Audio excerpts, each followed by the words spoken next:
Oi, gente, começando mais um Ana Carolina Entrevista, diretamente aqui dos estúdios da AltV no Morumbi, ao vivo pelo Face, no AltV Brasil, e também pelo YouTube, no AltVTube, e às terças pela TV Guarulhos, e durante a programação da Nossa Viva na TV, um aplicativo que você baixa pelo celular.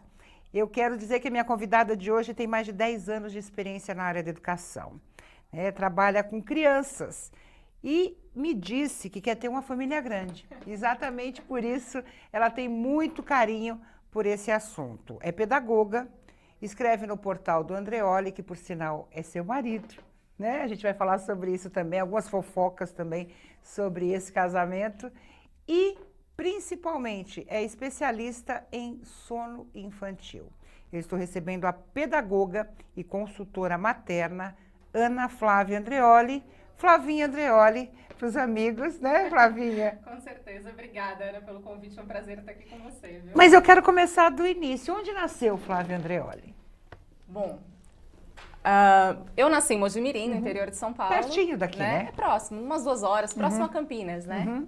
E acabei conhecendo o Luiz por amigos em comuns. E aí a gente se casou, a gente vai completar o ano que vem 10 anos juntos. 10 anos de casados. Mas assim, a tua infância, como é que foi? Família grande, você falou que tinha família grande, né? Sim, eu tenho 6 tios por parte de pai, mais 6 tios por parte de mãe. Irmãos? E tenho 2 irmãs, mulheres. Né? Já tenho 2 sobrinhos, um casal. E muitos primos, muitos primos. Então eu acabei que ficava muito com os primos menores, tudo. Então eu fui pegando gosto mesmo pelas crianças. Aquela coisa, pelo você ama ou lúdico, você né? odeia. Exatamente, Né? exatamente. Tem uma faca de 2 gumes. É verdade. E a sua infância lá em Mojimirim, como é que foi? Foi muito tranquila, muito gostosa. Eu brincava na rua, com os amigos, sempre ia na igrejinha próxima de casa, a escola era muito perto da minha casa, então a gente acabava tendo essa tranquilidade para poder ir e voltar a pé sozinha, né, ou com as minhas irmãs. Então foi muito gostoso, assim. Teus pais faziam o quê? Meu pai é vendedor, né, e a minha mãe, agora ela é dona de casa, né? Mas ela faz uns doces pra fora, é o melhor pão de mel do mundo, Acaba viu? se virando. Sim, sim. A gente sempre teve uma vida assim, simples, mas tranquila também. Não, e eles moram em Mojimirim ainda? Moram. Meus pais moram. Quer dizer, a casa continua lá? Continua. Quando dá saudade da infância, volta. Nossa, dá muita saudade. Não tem como negar que dá muita saudade. E boa aluna, você foi boa aluna? Como é que foi o tempo de escola? Então, Ou foi muito falar disso. arteira? Então, eu sempre fui uma aluna que conversava muito, falava muito. 2. Os professores reclamavam que eu falava demais, né? Mas eu sempre fui boa aluna, eu nunca tive notas vermelhas, né? Que fossem preocupação para os meus pais. Pelo contrário, as minhas notas sempre giravam em torno do 8, 9, né? A, B na época, né? Nessa época eram A, B e C, né? Até a série já mudou, né? A gente fala... Mas é engraçado que meus pais... Quando tinha reunião de pais, eu pedia pra minha mãe ir. Minha mãe não tinha motivo pra ir, ela não tinha sido chamada. Mas eu falava, eu insistia pra ela, não, eu quero que você vá, eu quero saber o que os professores estão falando de mim. E aí chegava lá, os professores falavam, mas o que você tá fazendo aqui? A gente não tem reclamação pra fazer da tua filha, Ela né? só fala muito. Exatamente, Conversa era muito. só isso que falavam. E você sempre quis ser pedagoga ou você teve as fases, como toda criança tem? Quer ser médica? Olha, eu já quis ser médica, professora de educação física, delegada. Aí acabei jornalista. Olha, eu prestei vestibular para alguns cursos antes da pedagogia. É verdade? É verdade. Na verdade, desde o começo... Bom, quando eu era adolescente, né? Eu queria fazer teatro. Eu fiz teatro por um tempo, né? Só que aí, depois na faculdade, eu me acovardei pelo medo das provas práticas e tudo, né? Porque tem muito de você atuar ali no momento para você ter uma nota para entrar no curso de artes cênicas, né? Mas eu não tive muita coragem, eu falei, vou por outro caminho. Aí prestei publicidade, prestei jornalismo, que na verdade era o sonho da minha vida ser jornalista. Ainda vou realizar. Nunca é tarde, né? Eu fiz 2 faculdades, uma que eu não usei, que foi Direito, e outra que eu uso, né? Porque na verdade, pela obrigatoriedade do diploma antigamente. Agora Sim. você nem precisa. Mas aí como é que você enveredou por esse lado da educação? O que aconteceu para você? Então, eu sempre gostei dessa parte educativa, né? Eu fiz trabalho voluntário nessa área, lendo livros para crianças numa escola pública. Que legal, contadora de histórias. Sim. E eu sempre gostei de estar com as crianças, né? Então, aí o que eu pensei, né? Porque a gente não tinha condições de bancar uma faculdade, né? De jornalismo, nunca foi barata e continua não sendo. Sim, nenhuma, né? Então, as opções que eu tinha era dentro de universidades públicas, né? Que era era o meu propósito, fazer uma faculdade pública para não ter esse custo. E aí eu pensei, né? Bom, eu tô aqui em Mogi, aqui o mais próximo é a Unicamp, em Campinas. E prestei Unicamp e prestei Unesp também, letras. Passei nas duas, mas como a Unicamp era mais perto, eu falei, bom, vou pedagogia na Unicamp porque eu gosto, passei muito bem também, inclusive, entre as 10 primeiras, né? Nossa, que maravilha! E aí foi bem legal que eu fiz o curso e, nossa, a Unicamp é fantástica, não tem nem o que dizer, assim.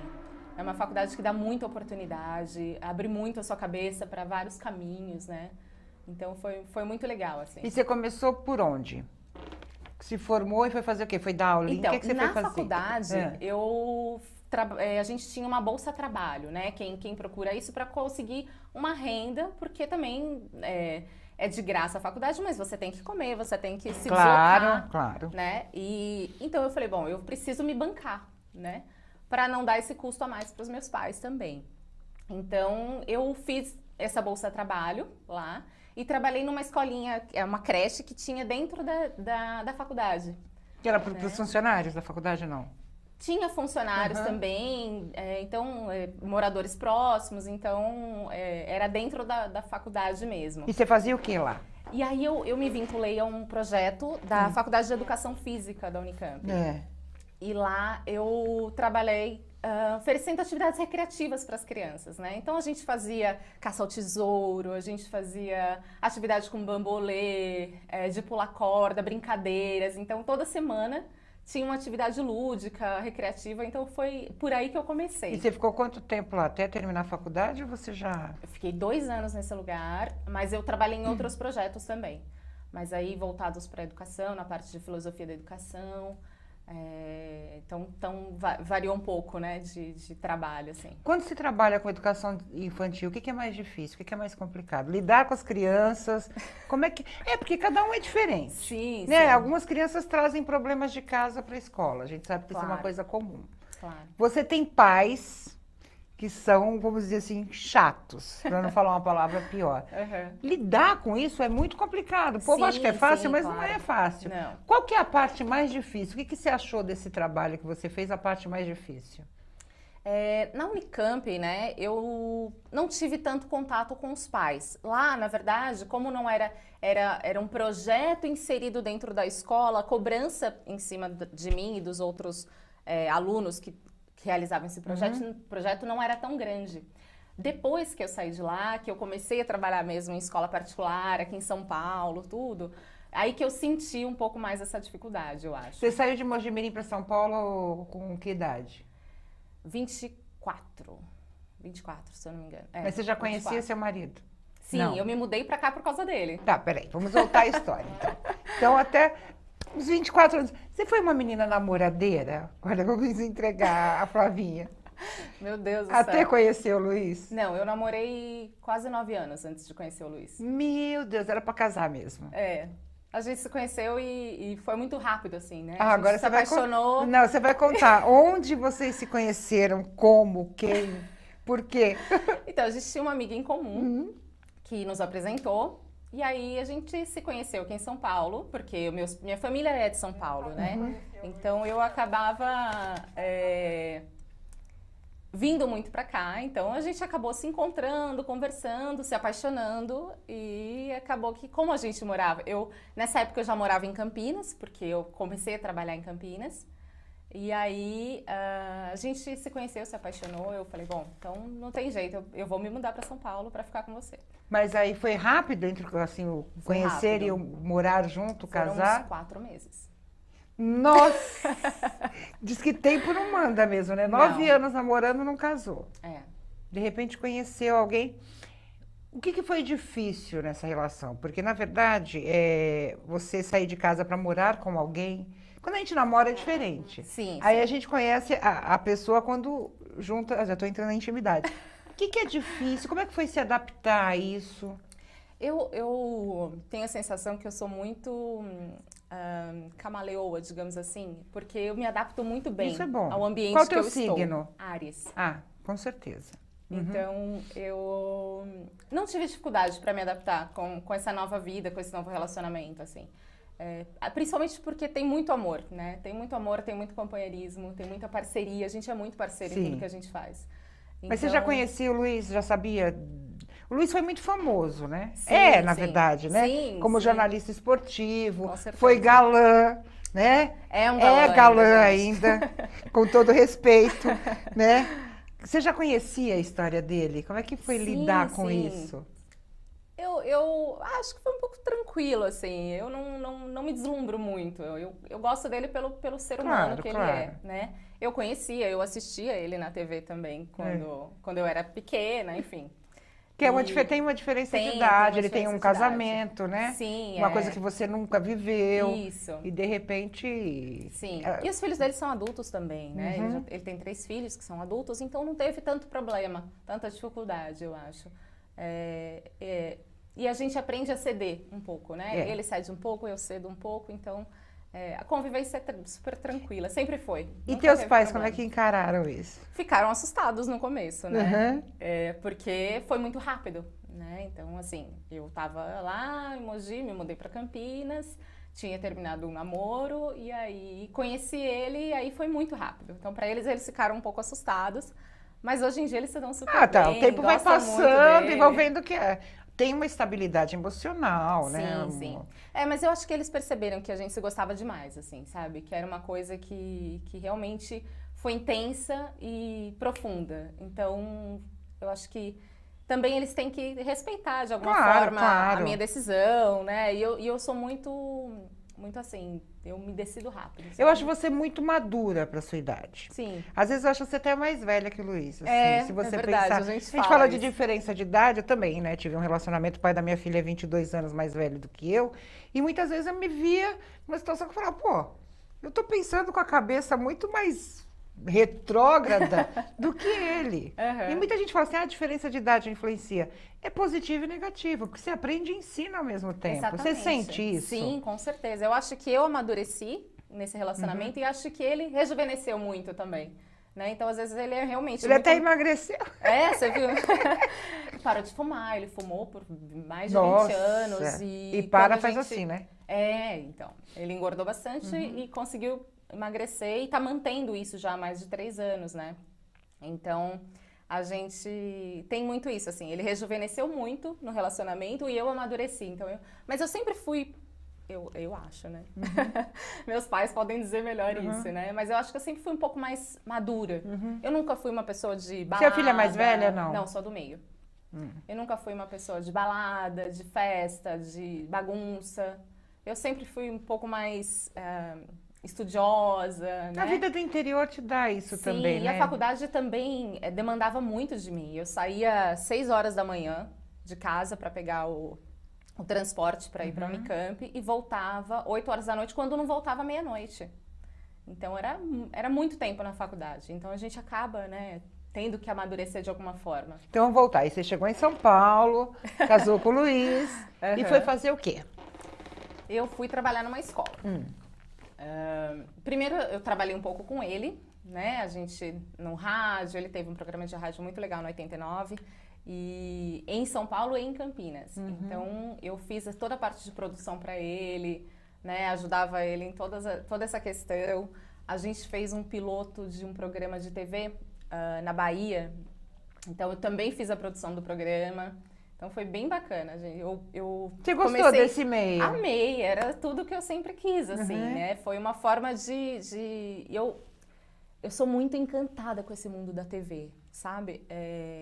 Com essa coisa da produção, do colocar no ar, tudo aquilo que você planejou. Que quem vê não sabe, né? Exatamente. Até chegar, né? Até tá no ar, o que aconteceu por trás. Exatamente. E hoje é engraçado porque eu vejo a televisão com outro olhar. Eu não consigo mais ver televisão só por ver. Eu tô reparando no figurino, eu tô reparando no cenário, eu tô reparando no texto, na parte de edição. Então, muda o nosso olhar também, né? E é um mundo fantástico, né? A televisão não tem como não dizer que é uma coisa espetacular. E você alia isso à tua profissão? Então, nesse começo, né, quando eu me mudei para São Paulo, eu me dividi um pouco, né, sobre com essa parte da educação e com essa parte de produção, televisão. Mas eu acho que é legal misturar isso, né? Eu, de alguma forma, eu tento aproveitar as mídias sociais, tento aproveitar os vídeos que tem no Instagram, no Facebook, para ter essa comunicação e exercitar também, né? A minha fala, a minha conversa, meu jeito Você gravou um falar. piloto, eu tenho um trechinho do piloto aí, né, Paulo? Pra gente mostrar. E eu quero saber por que você desistiu. Mas a gente vai ver só um pedacinho, pode soltar? Vamos lá, mostra aí um pedacinho.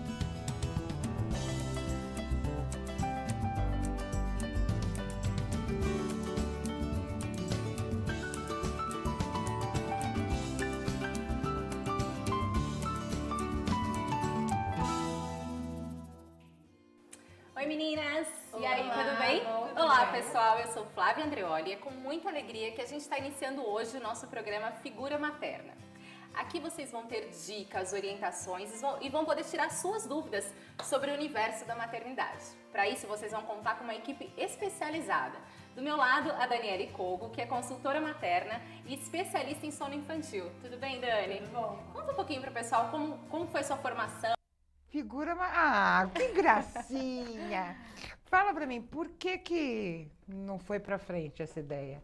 Na verdade, ela ainda está guardadinha, né? De uma forma que a gente tem interesse, tem intenção de colocar para frente, de fazer andar. Acabou que nós éramos em 3 pessoas e aí acaba que a gente, cada um já tem uma história, um caminho. Quer um conselho? E aí acabava se Faça dividindo sozinha. um pouco. É, você e você, porque você vai brigar com você mesma, É. você vai se autocriticar, né? Você não vai ter uma disputa, porque por mais que a gente é amigo, mas acaba tendo... O Luiz conhece bem Sim. esse lado. É você amigo enquanto não, de certa forma, não te... Não, a gente continua muito, muito amiga, a gente...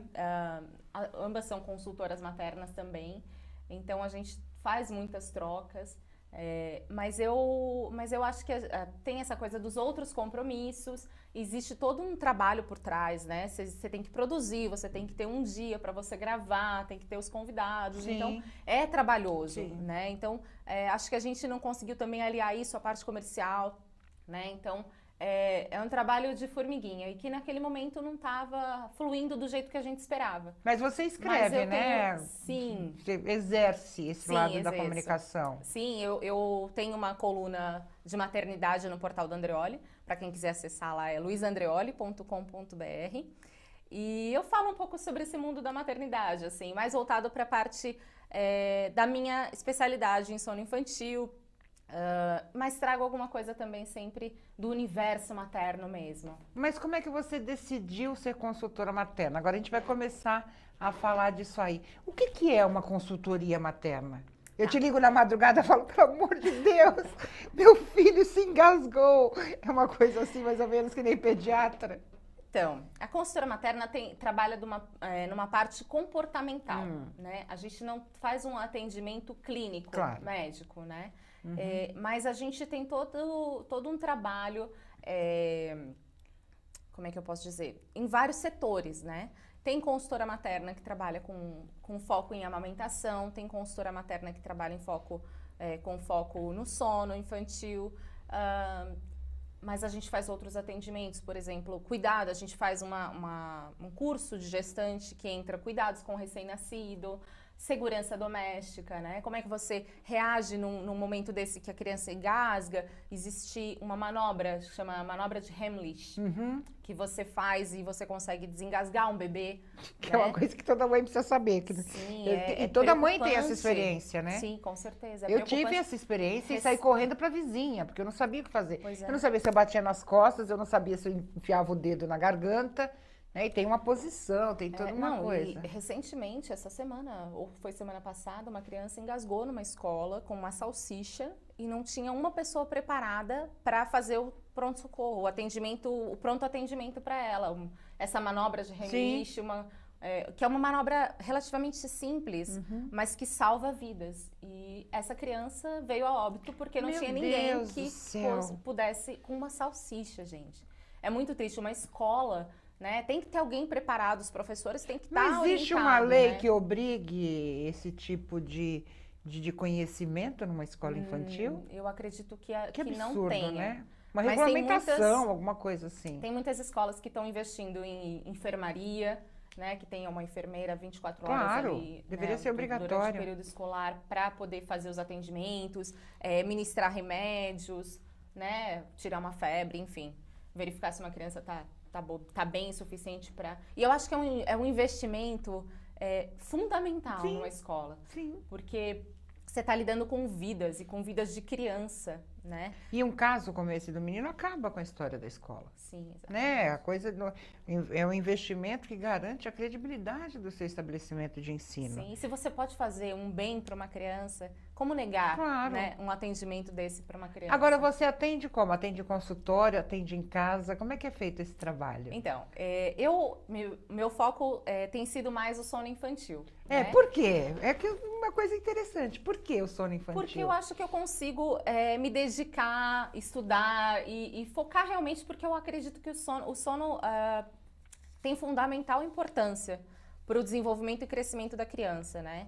E é uma coisa que eu gosto, que me interessa, que me instiga, né? Então eu acho que por isso que eu me enveredei mais para a questão do sono. Tem muito a ver com a qualidade de vida, né? Mas o que faz uma consultora do sono? Quer dizer, eu tenho um bebê, tá, né? Acabei de ser mãe, hipoteticamente, porque eu nem posso mais. O que você vai falar para mim? Tá. Bom, primeiro eu preciso entender quais são as suas queixas, né? O que está acontecendo com você, com o seu bebê, quais são as suas reclamações em relação ao sono dele, né? Se a criança não está dormindo bem, se ela não dorme de dia, se ela tem ficado muito irritada para dormir. Então tem toda uma lista de queixas que geralmente vem pra gente quando uma mãe nos procura. Quais são as mais comuns? Qual é o caso mais comum? A privação de sono noturna é um dos principais, né? Em qualquer idade? Ou então, a gente tenta... etária? Geralmente, essa privação do sono incomoda mais os pais quando eles são pequenos, né? Até uns 3 anos, ou mesmo nos primeiros meses, são os casos mais frequentes, né? Mas a privação do sono noturna, e aí é toda a questão... de um mau humor durante o dia, a criança não dorme direito, não consegue realizar as atividades. Exatamente, o sono é fundamental em qualquer idade. Mas quais são as causas dessa privação do sono de crianças? Tá. Quais são as causas mais comuns? Tá, uma ausência de uma rotina, né? É a principal, assim, criança precisa de rotina. Se criança não tem rotina, ela tem dificuldade para interagir com as pessoas, de aprendizado, de memória.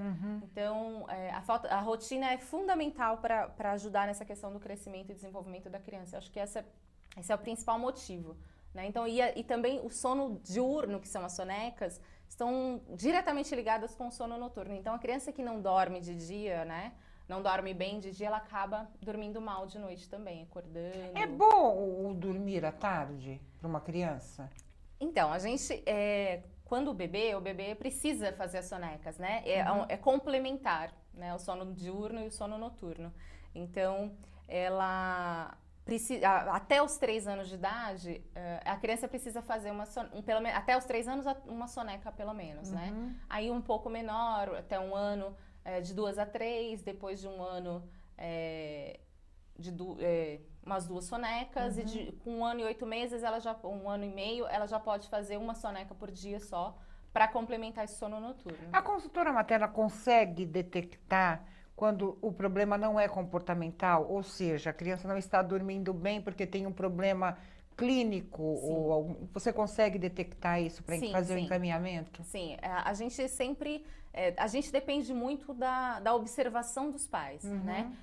Existe a questão dos pais observarem a criança e, ao mesmo tempo, inserir as orientações, né, as informações que a gente passa para eles. Se não está acontecendo, se o sono não está fluindo, pode existir sim uma questão neurológica ou de refluxo que precisa ser observada e acompanhada por um clínico, né? Ou mesmo por um especialista. Então a gente consegue perceber através dessa troca, né, que a gente faz com os pais. A gente orienta os pais a procurarem um médico. Tinha um nome de não sei se era uma doença, que os bebês morriam dormindo. Que foi muito comum no passado, depois começaram a detectar quais eram as causas. Mas isso ainda acontece, síndrome do berço, acho que é alguma coisa assim, não lembro. Não lembro, é coisa antiga, não é da sua época. Eu tinha o nome, agora acho que não tem mais. Ainda são casos comuns de crianças morrerem dormindo? Dentro do nosso trabalho, né, do nosso curso que a gente fez, existe uma questão que é a cama compartilhada, que aumenta o risco de morte súbita. Né? Então, a criança pode morrer por um sufocamento dos pais, porque dorme no meio dos pais. Aí os pais rolam, a criança pode rolar e acabar acontecendo um acidente desses, porque não deixa de ser um acidente, né? Então, nos primeiros 3 meses de vida, 5 meses de vida, a gente orienta a não fazer cama compartilhada de forma nenhuma. Os pais relatam que é muito gostoso estar ali com o bebê, aí olha para o bebê de madrugada, tem todo aquele amor, aquela troca, mas a gente tem que pensar no que é mais seguro para a criança, né? Então, até 1 ano de idade, não é seguro que um bebê durma com os pais. E também não é nem confortável, né? Porque a criança não dorme bem, os pais não dormem bem. Então, esse risco de morte súbita está aí relacionado a uma questão de cama compartilhada. Ou, por exemplo, no berço mesmo, ter muito excesso de almofada, de protetor, de brinquedo, de ursinho. Então, é perigoso quanto isso. mais limpo tiver o ambiente do sono, né? Quanto mais clean tiver, melhor vai ser o sono daquela criança, menos risco ela vai ter de ter algum problema, algum acidente. A criança vai crescendo. O sono que ela tinha quando o bebê é levado ao longo da vida, ou seja, nessa idade infantil, se ela tiver um sono... Se você trabalha o sono infantil, né, o sono do bebê, ele está dormindo bem, tal. Ele vai crescendo, ele leva essa rotina e se o contrário também é verdadeiro, ou seja, se tem um sono ruim, quando o bebê vai continuar dormindo mal... A privação do sono, ela tem reflexo... no desenvolvimento da criança. Então, uma criança que dorme mal desde pequena, ela pode ter problemas de aprendizado na pré-escola, problemas de relacionamento, baixa resistência a infecções. Então, consequentemente, se ela não tem uma rotina de sono, uma rotina na vida dela, né, no dia a dia dela, provavelmente ou possivelmente, ela vai continuar tendo esses problemas no decorrer da vida. Agora, né? Por exemplo, o adulto precisa de remédio para dormir. Existe medicamento para criança também ou não? Isso já é tirado de lado? Existe a melatonina, né? Que tem a suplementação em melatonina, mas não é indicado. Criança tem como fazer toda uma parte educativa de orientação, de ajuste de rotina, de retirada de maus hábitos, que fazem você não necessitar de um remédio para a criança dormir. Não é nem saudável você oferecer um remédio para uma criança dormir, né? Então, assim, a melatonina é indicada em casos muito específicos, para adultos principalmente, né? Que tem muita insônia, enfim. Mas tudo isso sempre com acompanhamento médico. Para a criança, geralmente o que acontece, os pais buscam algum floral, alguma coisa assim que possa Uma coisa mais ajudar. natural. Sim, uma coisa mais natural para a criança. A alimentação influencia? Totalmente, totalmente. Existe o hormônio, que é a leptina, que é conhecido como hormônio da fome, né? Não, o hormônio da saciedade, desculpa. O hormônio da saciedade, que ele é produzido em sono profundo, né? Ele é secretado em sono profundo. Então, se a criança dorme bem, ela não vai sentir tanta fome. Ao contrário de uma criança que dorme mal. A criança que dorme mal libera mais a grelina, que esse sim é o hormônio da fome, né? Ela come mais. Ela come mais, ela quer mais Quer mamadeira. dizer que uma criança obesa pode ser um sinal de um sono mal dormido. Exatamente. A obesidade é uma das consequências da privação do sono. Exatamente. É uma preocupação mundial, né? Porque virou uma doença crônica no mundo, né? Tem muitas campanhas buscando, visando diminuir as taxas de obesidade no mundo, né? Então, você investir numa consultora do sono quando a criança é pequena, né? Quando ela ainda está em fases de desenvolvimento, de crescimento, é fundamental, inclusive para evitar essa questão da obesidade no futuro. Criança ronca por quê? Porque o adulto ronca, né? Por uma série de coisas, bebe, porque tem desvio de septo. Eu nunca vi uma criança roncando. Tá. Um bebê roncando, por sinal, né? A minha, pelo menos, nunca roncou. Mas tem esses casos?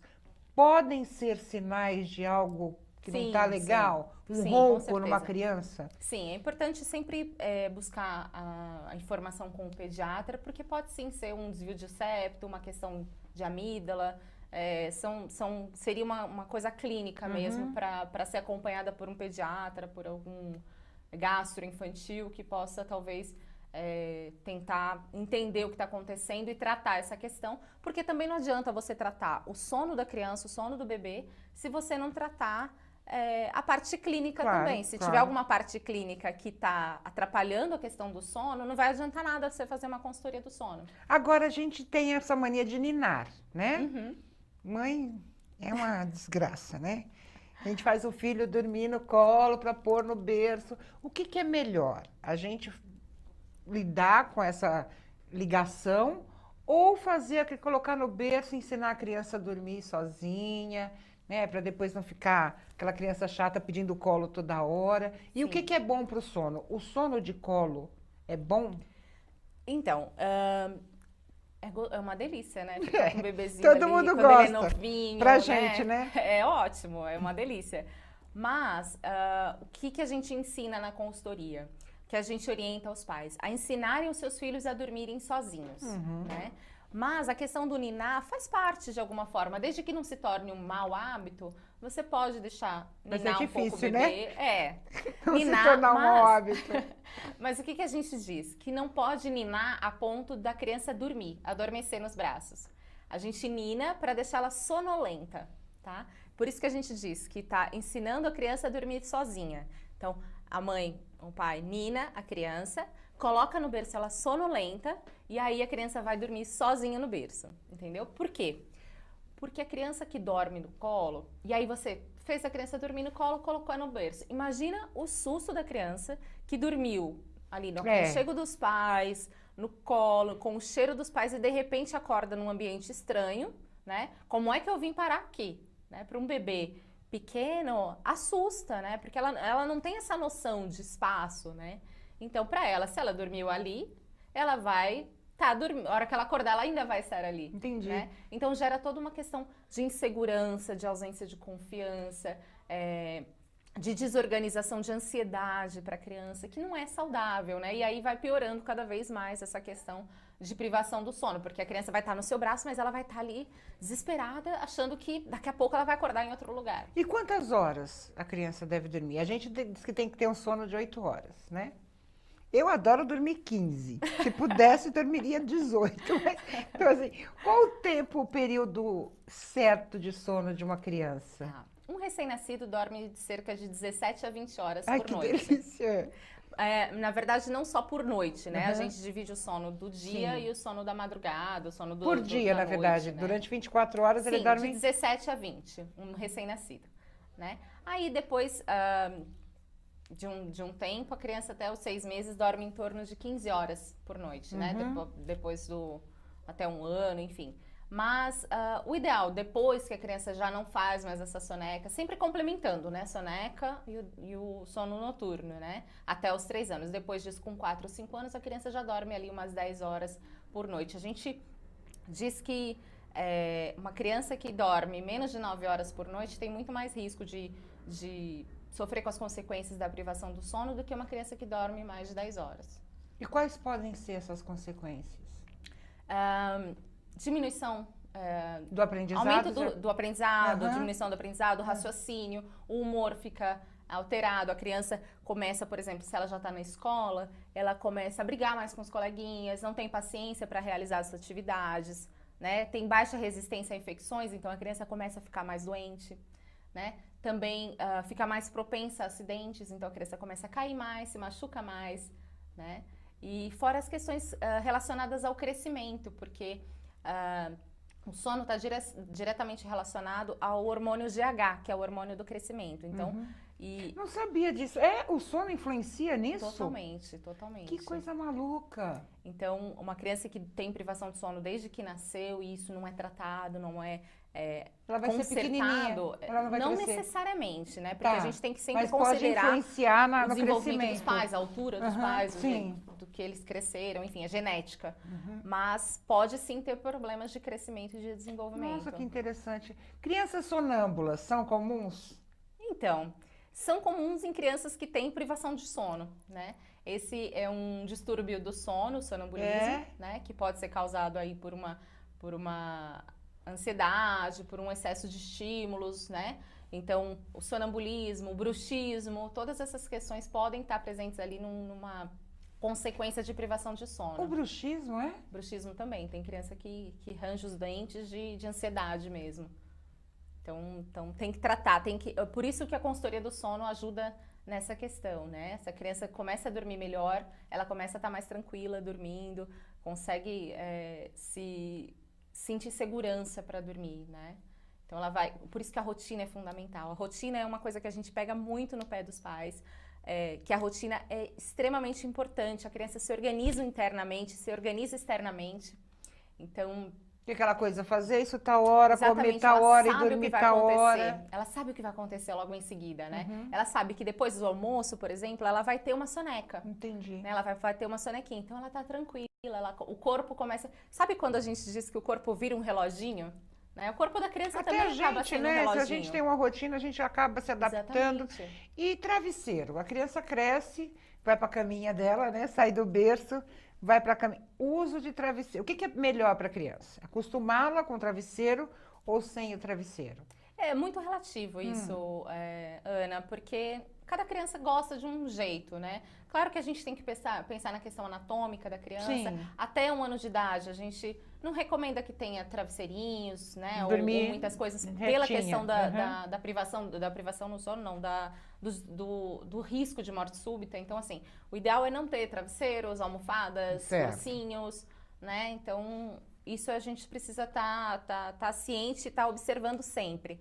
Mas depois que a criança já está um pouquinho maior, ela pode ter um travesseirinho, né? Nada como ter uma coisinha fofa para recostar a cabeça, né? Mas sempre que isso sejam travesseiros liberados pelo Inmetro, né? Que você conversa com o pediatra também sobre essa questão.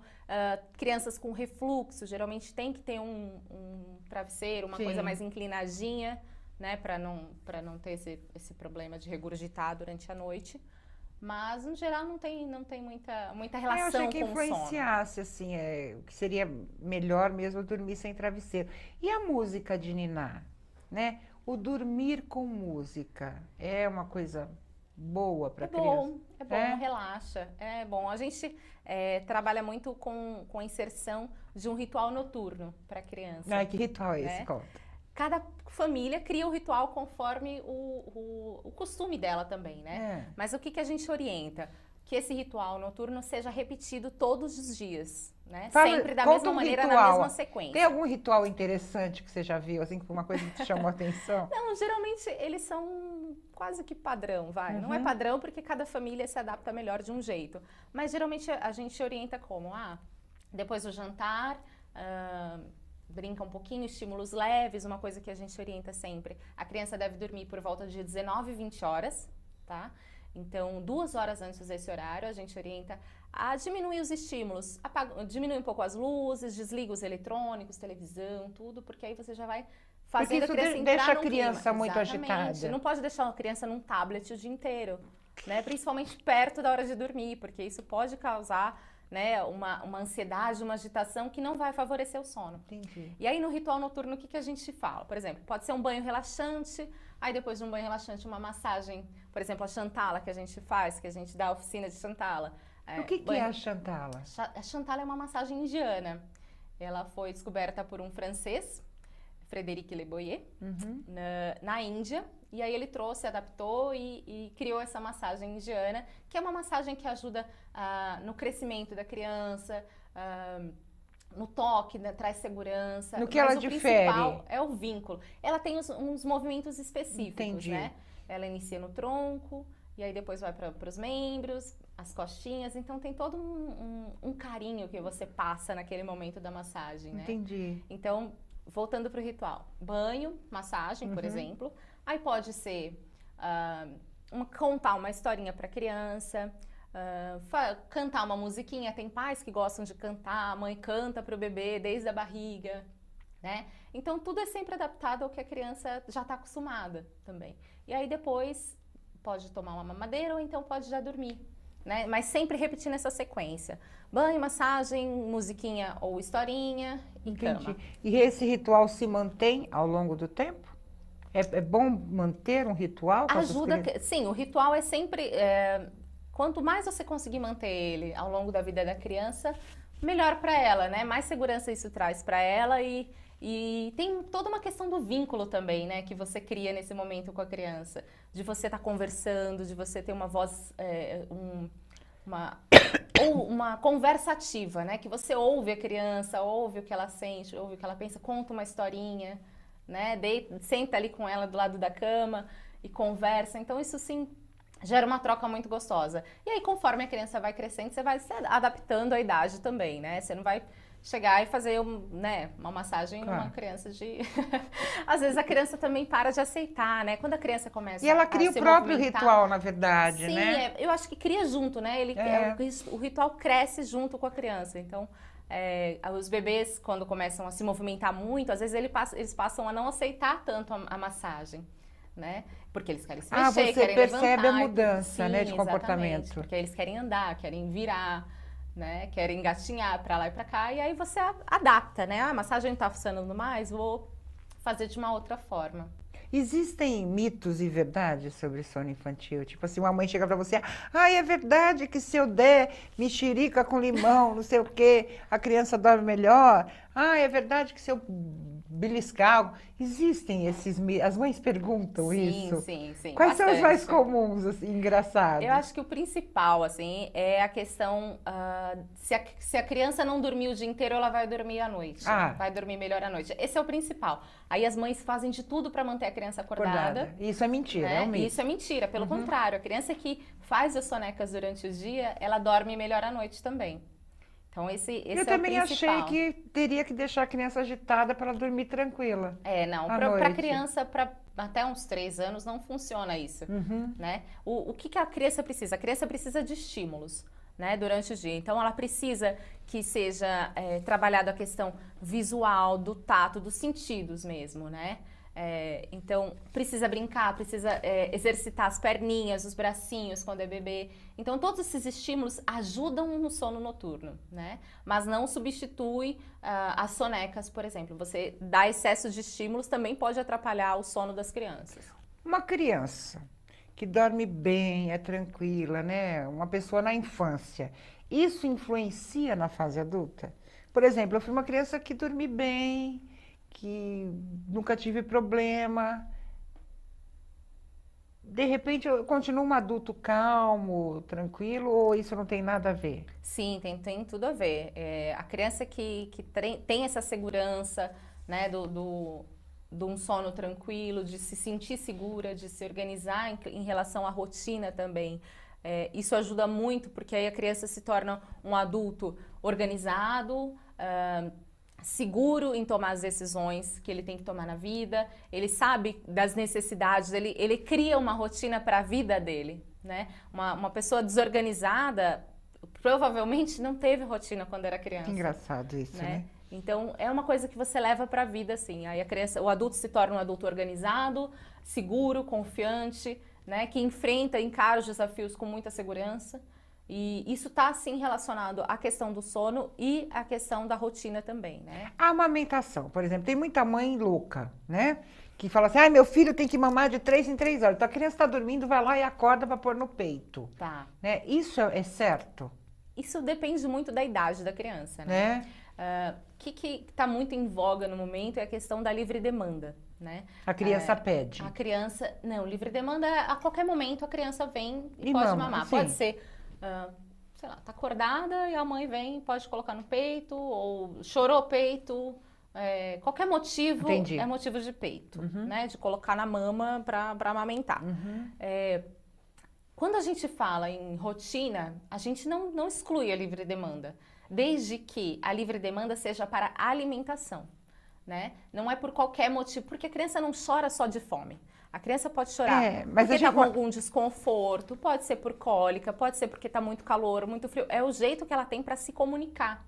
Então a gente não pode considerar que qualquer motivo é motivo para colocar no peito, porque isso gera um mau hábito também. Né? Mas isso a gente está falando para crianças um pouco maiores. O bebê pequeno, né? O bebê de um mês, 2 meses, 3 meses, ele tem uma necessidade maior de alimentação. Porque é a única alimentação que ele tem. Exatamente, né? porque o estômago dele geralmente é pequenininho, né? Ele é sempre pequenininho quando ele é bebezinho, então aquilo ele consegue digerir rápido, então ele precisa amamentar, precisa mamar mais. Mas depois que o bebê cresce um pouco, ele não tem mais essa necessidade. Então, Entendi. O ideal é não deixar a criança fazer sonecas muito longas, né? De 2, 3 horas, porque isso também, ela vai acordar desesperada para mamar, né? Então, a gente, realmente, se a criança está fazendo uma soneca muito longa, a gente pode acordar para dar o leite, enfim, pode. Mas a partir de uma idade... Eu achei que isso atrapalhasse o sono. Não atrapalha. Por quê? Porque a gente está falando numa soneca, né? As sonecas eficazes, de 1 e meia, já tá bacana. Se fizer 2 horas, ótimo. Agora, mais de 3 horas, a gente já deve acordar a criança. Entendi. Agora, a criança mais velha, né, um bebê um pouco maior, pode emendar uma noite inteira sem mamar. Ô, Flavinha, até que idade? Porque eu tenho uma amiga que amamentou o filho até os 3 anos de idade. Né? Até que idade essa criança...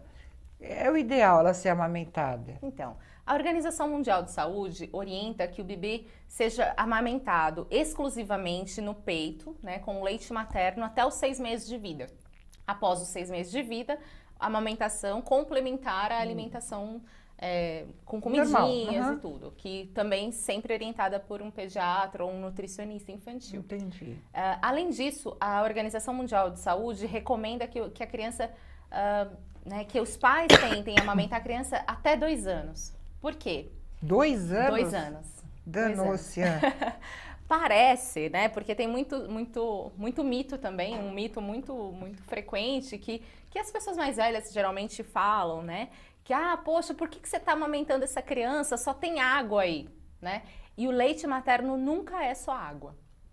Nunca, mesmo com o passar do tempo? Nunca. Aquela coisa de a gente olhar e é ralinho, não quer dizer nada, Não quer dizer nada. Por quê? Porque ela tem a função de hidratação, sim, né, o leite materno, mas ele continua tendo propriedades e nutrientes que ajudam a criança a crescer. E quando todo esse leite materno que ela consumiu até 2 anos de idade, por exemplo, vai ser completamente relacionado a uma criança saudável, um adulto saudável, que tem menos propensão à infecção. Tudo, né? Para dente, né? Diz que para cabelo. Dente, cabelo, desenvolvimento de doenças. Tudo isso é completamente relacionado à criança que amamentou bastante, né? Que mamou bastante até 2 anos. 2 anos é um máximo, né? O que é máximo, pelo menos até os 2 anos, na verdade, né? Mas tem muita criança que também acaba desmamando sozinha, né? Tem criança que abandona o peito naturalmente, então a gente não vai forçar, claro, né? Mas se você puder amamentar, até porque também tem toda essa questão de que as mães hoje em dia trabalham, tem a questão de que não podem estar o tempo todo com a criança, então se você pode, amamente o seu filho até 2 anos, tá? Agora, se você não pode, converse com o seu pediatra, veja o que é melhor para ele, se você pode talvez tirar o leite para oferecer até uma certa idade, então, mas a Organização Mundial de Saúde recomenda que você amamente o seu filho até 2 anos. Isso é uma curiosidade minha.